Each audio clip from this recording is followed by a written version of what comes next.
Hello and welcome to Glasgow Rangers Nation with me, your host Owen James, the channel that brings you all your latest Rangers news. Well, guys, look, one of the things I was thinking about this morning, actually, when I got up, was where we are with contracts. I mean, Niels Coppen's now in place as technical director. Obviously, we still haven't got a CEO, which is far from ideal. However, contract situations are going to be coming up for discussions, for 2025, 2026. And if you look around Europe, if you look at other top clubs and you look at how they conduct their business, they look at it in terms of the fact that when a player has 18 months to 2 years left on their deal, they on the whole will go to that player with a new contract and say, this is your new deal. Do you want to sign it? If you don't, we're selling you. And if they don't want to keep the player, they go and say, well, okay, we're going to sell you because we need to maximize the value for you. So we can't realistically allow players to continually run down contracts. We've seen over the last couple of seasons, millions and millions and millions of pounds of talent walk out of the door for absolutely nothing. I mean, if you consider the height of their value, the amount of money we could have got for Ryan Kent, for Alfredo Morelos, for Borna Barisic, for John Lundstrom, for players like that, the height of their value, the height of their powers, post Europa League run, we could have, substantially increased the amount of money coming into the club. Now, if it is that Rangers actually, let's rephrase that.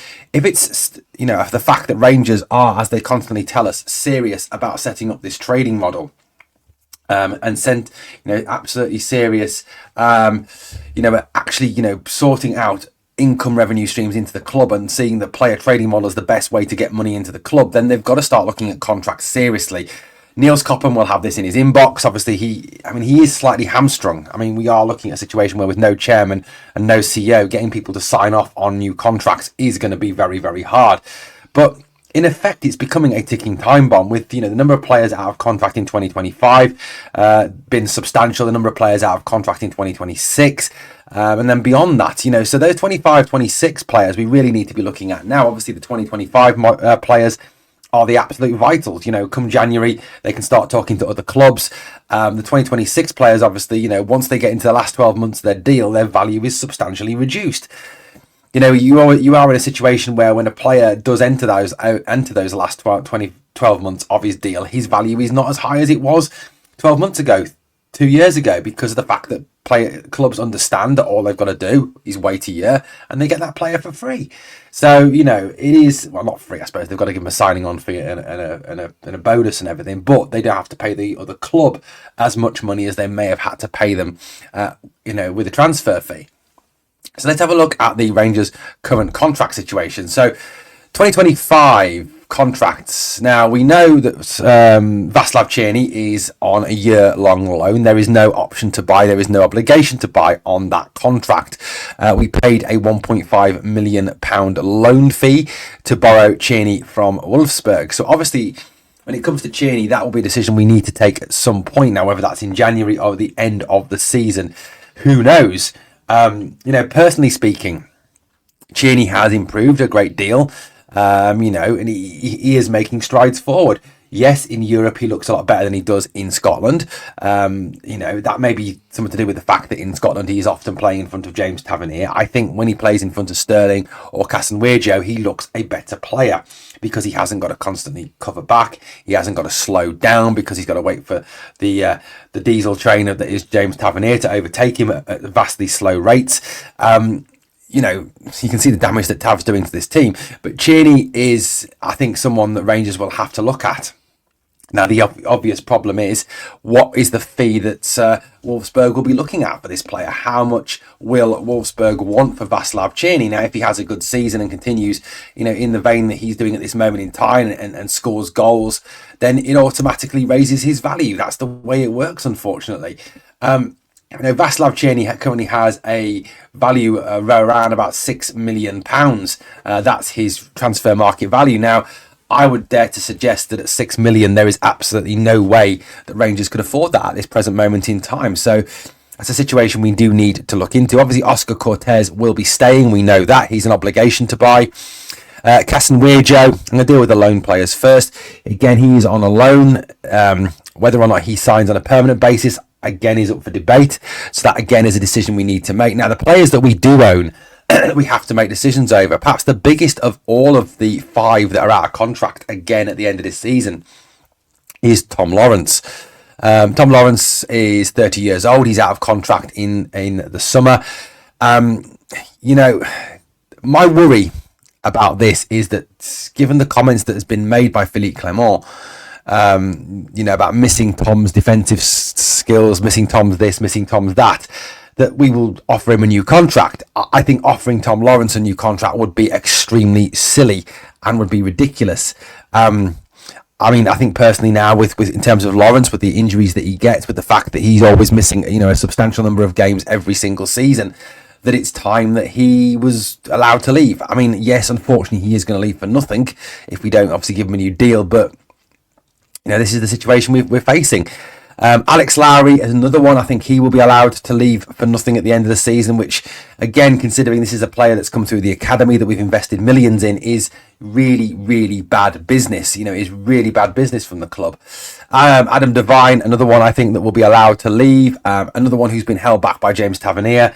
You know, we've never really got to see whether Adam Devine can cope or can play, or is an asset to the club because of the fact that he's stuck behind James Tavernier.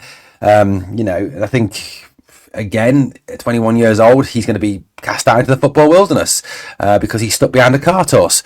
Carl McKinnon. Now, Carl McKinnon, for me, is someone we do need to tie down to a new contract. Very promising player, very talented player. And I think he is someone we do need to make sure that we are giving a new deal to at the end of this season. Well, even before that. And I certainly hope that negotiations have already begun on that contract. Although, as I said, getting someone to sign off on the contract is going to be very hard indeed. The other big decision, obviously, at the end of the season is what happens with Leon Balogun. Leon obviously has 1 year left to run, 1 year on his deal. He will be 37 next season. I mean, personally, I've got no problems with giving Leon a new deal and another year's contract. I mean, the guy has not slacked off. He has not slowed down. He has not fallen off a cliff. I mean, if you contrast how Tavernier at 33 or 32 or whatever he is, has massively fallen off and looks a pub footballer, a Sunday league footballer now, in comparison with Balogun at 36, who looks as fresh as anything, looks quality. I mean, for me, it's a no-brainer to give Balogun another year. You know, he's a useful squad player. He's a useful player to come in and fill in gaps. So for me, you know, Balogun is certainly someone I would definitely be giving a new deal to. Now, the 2026 crew, again, we're moving towards a stage where we've really got to look at these players and look at giving them a new contract, because of the fact that, you know, come the summer, they're going to be left with 12 months. Once you get into 12 months, you've then got a situation where the contract is ticking down, and you could actually face a situation where 2, 4, 6, 8 players walk for nothing at the end of the 2025-2026 season, which would be absolute ridiculous business and would be really bad indeed. Now, James Tavernier is out of contract, thank God, on May the 31st, 2026. I mean, it could only be better if he was out of contract this summer. But I think this is a situation where this summer we need to sell James Tavernier. If he's still at the club, he isn't sold in January, please God, then I think we do need to sell him this summer and try and recoup some value from him, even if it's only 250,000, £500,000, whatever.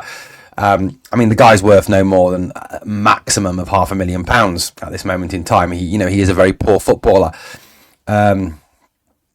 So, you know, I think Tab is gruesomely hanging on. I mean, there was talk, wasn't there, of him being sold in January, but I genuinely cannot see that happening, because I think he's grimly hanging on for his testimonial. I think he's putting himself before the team. He's definitely not following the statement, there is no I in team. You know, there is a me, though, isn't there? And I think he's all me. Look, you know me, I hate James Tavernier with a passion. I used to respect the guy, I used to like the guy. I've got absolutely no time for him now. I think he's an absolute joke of a footballer. I absolutely can't stand him. I mean, personally, if I was at Ibrox, I'd boo him every time he touched the ball. John Souttar is one that we do need to tie down to a new contract. You know, John's a good footballer. You know, he does divide the fan base, though. You know, there's a real division there in the fan base, isn't there, when it comes to John Souttar? You know, just the video we put out this morning on the channel, you know, where Ian Durant had been talking about the possibility of Soapy being captain. You know, the comments, this is the video, if you haven't seen it, go and check it out. I hope you like the ghostly images of Richard Gough, John Gregg and Terry Butcher in the background, you know, the captaincy images. But John Souttar is someone who divides opinion. He really does. There's people who think he's a good defender. There's others that that say that he's dog shit against this club. He doesn't do it against this club. He makes a mistake. He's a bomb scare. Whatever. I mean, I personally don't buy into that at all. I think Souttar's a good defender. And like I said to him, yes, he does have a mistake in him. But I think one thing we need to realise as fans is that if John Souttar didn't have a mistake in him, then he wouldn't be here. He would be Spurs, Arsenal, Aston Villa. He'd be playing down south because he is a very good defender. If you look at the defensive skills that he's got, you've got, he brings the ball out from the back, he puts his body on the line to block, he tackles, he covers, he's good in the air, he's excelling internationally at the moment. So I think, John Souttar is someone who does need another 3-4 year contract. He really does. He needs to be extended. And I think also you've got to kind of think of it in terms of, yes, I know what everyone, when I introduced this video and I introduced these lists, I bet there's quite a lot of you are sitting there going, yeah, get rid of all of them. Get rid of all of them. Well, the issue we've got, guys, is that we can't afford to get rid of all of them because we haven't got the money to replace them. And you're not going to generate from player sales enough money at the moment to actually replace all these players because it just isn't possible. Yes, we may need a new centre-back, and I think we do because Proper's not great, Balogun's not getting any younger, and Ciala seems to have disappeared off planet Earth, etc., etc. So we do, I think, need a new centre-half. We do need another right back. We do need a number 6. We do need a couple of strikers. We need a right winger. There's a number of positions we need to fill, I think, going forward. But we unfortunately can't afford to go out and buy all these players we need. And if we clear the squad of 10, 15 more players, you're going to have a situation where you're going to have to buy at least another 10 players to fill all the squad gaps. So I think, John Souttar is someone, even if you don't see him as a starter, is going to be a useful member of this squad. So I genuinely feel that Souttar is someone that we do need to renew. Rabbi Matondo, I think he's someone we need to sell. I think he is sellable. I mean, I think, what was it before the last window closed, the last summer window closed, there was a bid from Norwich for him, which we turned down. So I do feel that he is one player we could sell and we could generate some, a couple of £1 million, £2-3 million for him. I mean, the moment you get an English club interested, you can ramp the price up because they've got stupid amounts of money and they're all daft. I think, there is a situation there where we could get some money for him. So I think that's a decision that needs to be taken sooner rather than later because, whether that's January or the summer, the moment he gets down to those last 12 months, his value starts to depreciate. Yanis Hadji, also out of contract in 2026. Now, I personally would keep Yanis Hadji. I like Yanis. I think he's a very talented footballer. His passing is good. His knowledge of football, his football intelligence is very good. He's probably one of the best players on the squad. However, if Philippe Clement is still manager, which unfortunately I think he will be, Hadji's gone because I don't think Clement likes him. He doesn't have any time for him. I don't think he has any respect for him. So I do think he is going to have to go. Kieran Dowell for me is another one that does need to be sold. He's 27. He's injury prone. He just does nothing. He just fulfills no useful role. He is a very poor footballer. I don't think he needs a new contract. I think he needs gone. Kelly, I would give a new contract to if he's happy to sit as reserve behind Butland. With the possibility that if Butland was to be sold, that he may get a chance. I think give Liam Kelly a new contract. I would give Leon King a new contract. I think he's a good footballer. I think we underuse him. I think that he's a useful squad piece. I also think that he could play as a 6 as well, like he does for the Scotland under-21s. Leon King for me, I think is another player we need to be keeping. And we can't afford to keep throwing away all these Scottish players because of the Euro quotas, for example. So he's one player I definitely would give a new deal to.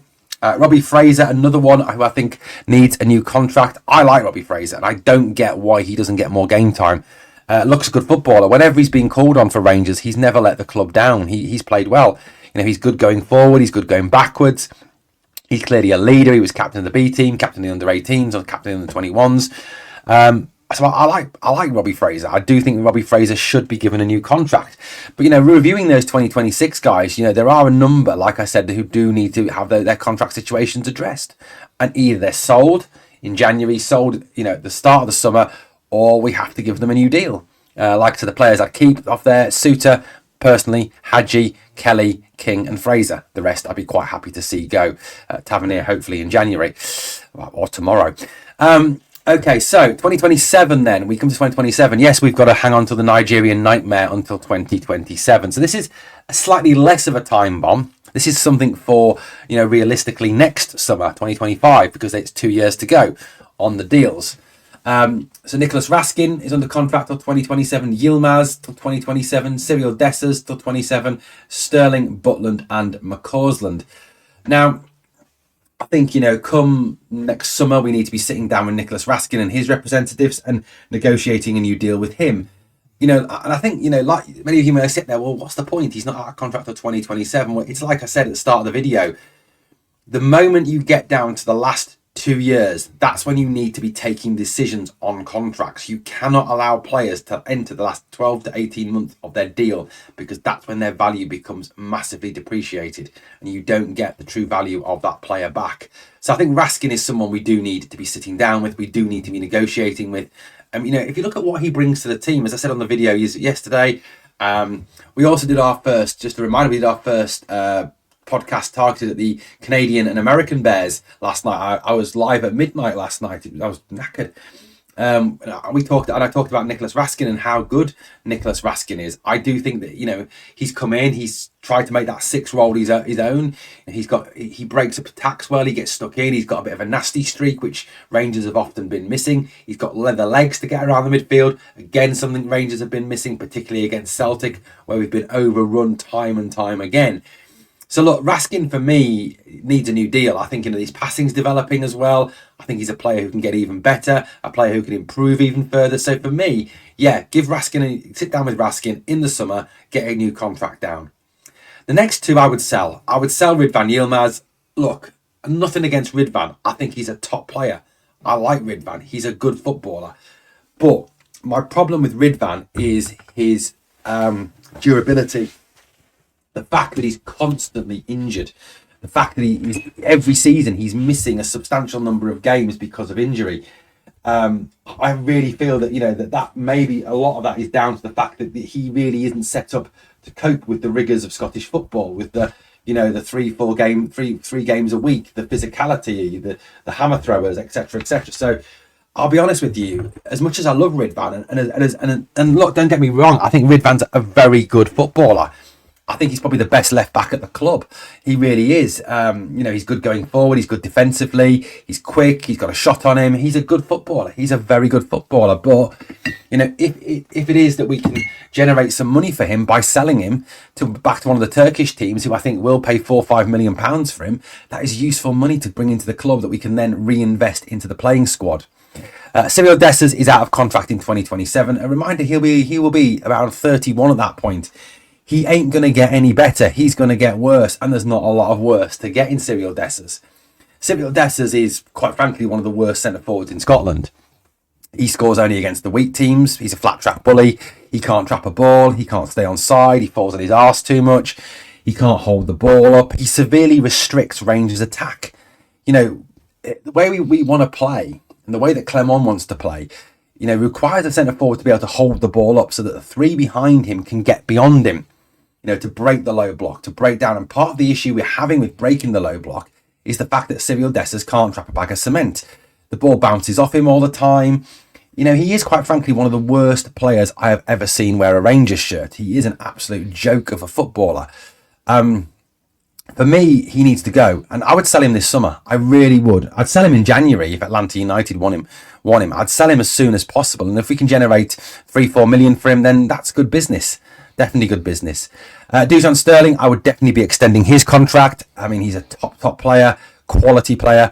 I really rate Dusan. Dusan brings so much to the party. And for me, Dusan needs to get more starting time. And he needs to get more starting time at right back. If you look at that game against Olympiacos, the first 52 minutes that he played, how much better did we look as a team with him at right back? Because he was quick, he was mobile, he tracked back. His ability to defend meant that John Souttar wasn't continually being dragged out of position because Where's Wally had gone missing again, that Václav Černý wasn't constantly having to slow down for someone to overlap him, or wasn't constantly having to run backwards to cover for Where's Wally. So look, Dusan Sterling needs to have more game time, and he needs to play more, and he needs to play more at right back, which is his position. And he needs a new deal. So 2027 summer, we need to be sitting down in 25 and giving him another new deal, extending him to 28, 29, getting his contract extended to keep him at the club. Butland, I would extend as well. However, if a bid of 6 to 10 million comes in for him, I would take it. Again, it's money that's coming into the club, but Butland again is someone we need to extend, because even if you just extend him and then sell him, it does increase his value, because the longer term he's got on his deal, the more an opposition team are going to have to pay to get him out of that contract. McCausland, it's an interesting one. I think a lot depends with Wee Ross on how he develops over the next 12 months. I mean, look, don't get me wrong. I'm a big fan of Ross McCausland. I like Ross McCausland. He's a good footballer. He's a decent footballer. I think he's a squad player. I don't think he's a starter. I don't think he ever will be a starter. He's a squad player. He's a useful impact player. He's a useful player to have on the bench. And like I said to you earlier, we can't throw the baby out with the bathwater. We can't sell every single player that we want to, because at the end of the day, if we cleared the entire squad, we sat there with no players and no ability to replace them all. So McCausland, again, is another one I think we do need to extend on favourable terms to the club to keep him, as a squad player, if nothing else. 2027 there, I'd be extending Raskin, selling Yilmaz, selling Dessers, extending Sterling, extending Butland, and extending McCausland. Dessers, like I said, because he's crap, and Yilmaz because, although I think he's a great footballer, a good footballer, his injuries are the big concern when it comes to Ridvan Yilmaz. Right, 2028 contracts. These are less of a worry because obviously these are longer term, but these just to give you a heads up with what is coming up. Just to note, Hamza Igman is 2029, so I haven't really included that because that's 5 years from now. So these guys will have 3 years to run in the summer. Danilo, Diamande, Baron, and Hjefte. I mean, I personally think that if we can get Danilo fit, if we can sort Diamande out, that may involve sacking Clement to get a decent manager in place who could actually coach the team. In these three players, you've got value. You've got some real value. I mean, Danilo's only 25. Realistically, in 2-3 years' time, he's going to be, if he stays fit and scores goals, like I know he can do, and he has done for Ajax, for Feyenoord, for example, he's going to be a player that's worth money, that people are going to come in and bid for. Diamande, hopefully, is going to be a player that people come in and bid for. Connor Barron is definitely going to be a player that people come in and bid for.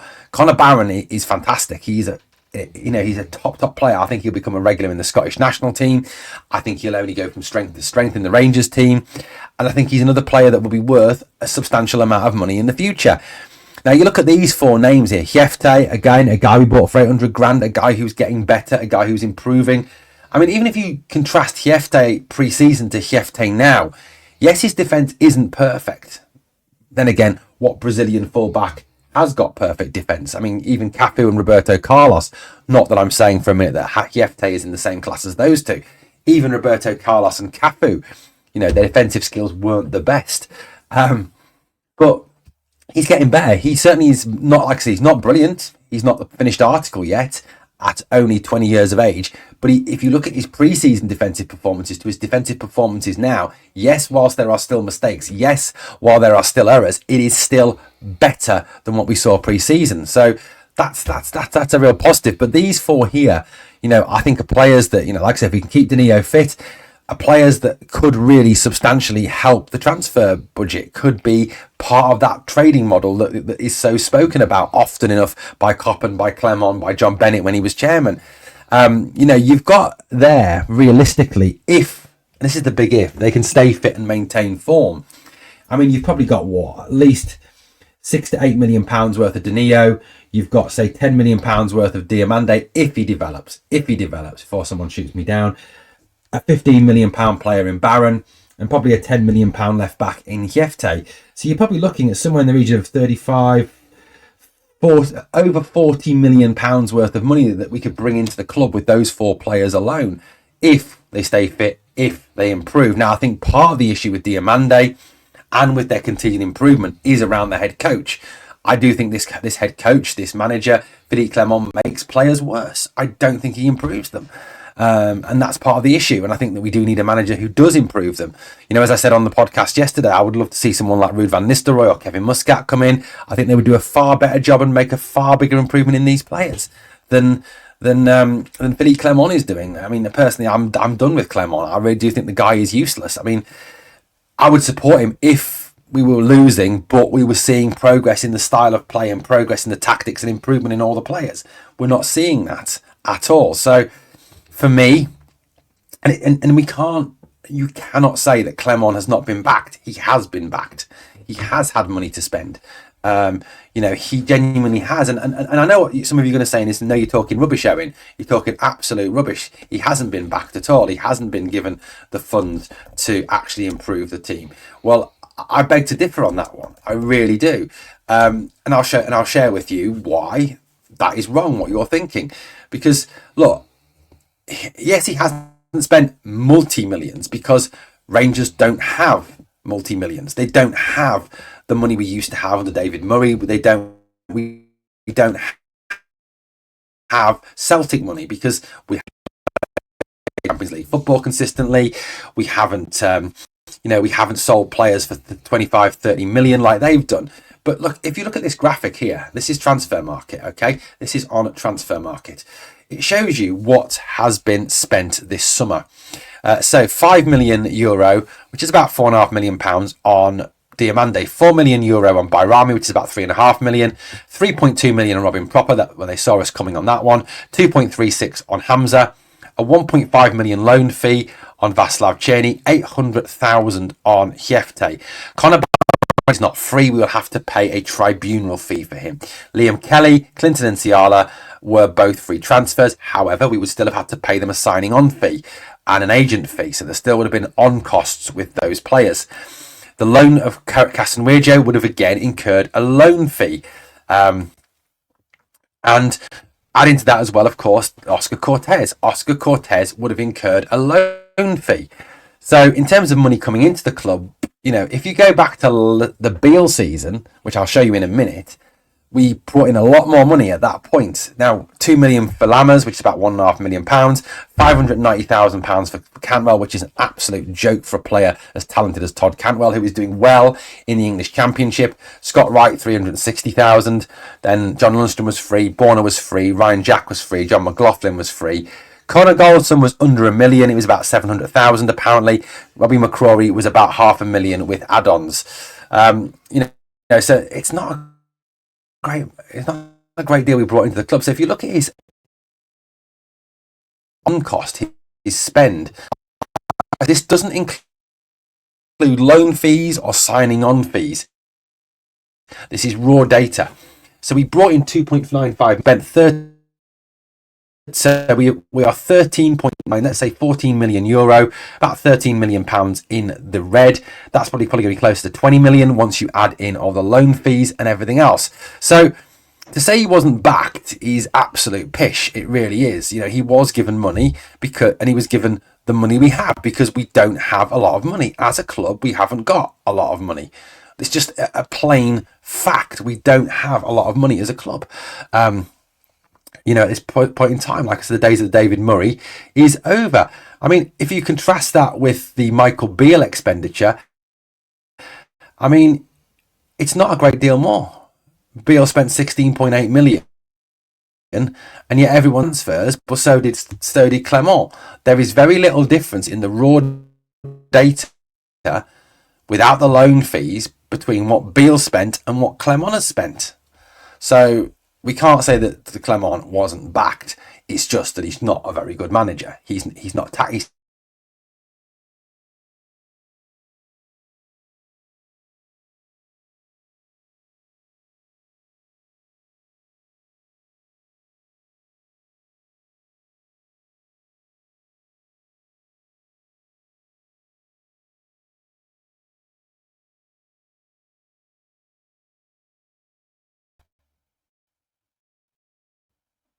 Hello, sorry about that. Kicked me out. Wonderful. Philippe Clement had obviously got in the system and kicked me out. But yeah, it really is not a fact that he wasn't backed because he was given money. He was need to be addressing. We do need to be looking at because at the end of the day, like I said, when you get down to the last 12 to 18 months of a deal, that's when you need to be, the last 2 years of a deal, sorry, that's when you need to be actually addressing this and going to the player and saying, here's your deal. If you want to stay, sign it. Or as a club, you make a decision, this player is gone. We don't want him anymore. It's time for him to be sold, time for him to be moved. Right, so what I'd like to know, guys, is who would you keep? Who would you sell? Who would you move on? And what is the state of play you think with the manager? Thank you for watching Glasgow Rangers Nation, guys. As always, if you can smash the sub, smash the like, comment, share, do all that great stuff. It would really help out. Thank you for watching. And as always, guys, please remember, we are the people.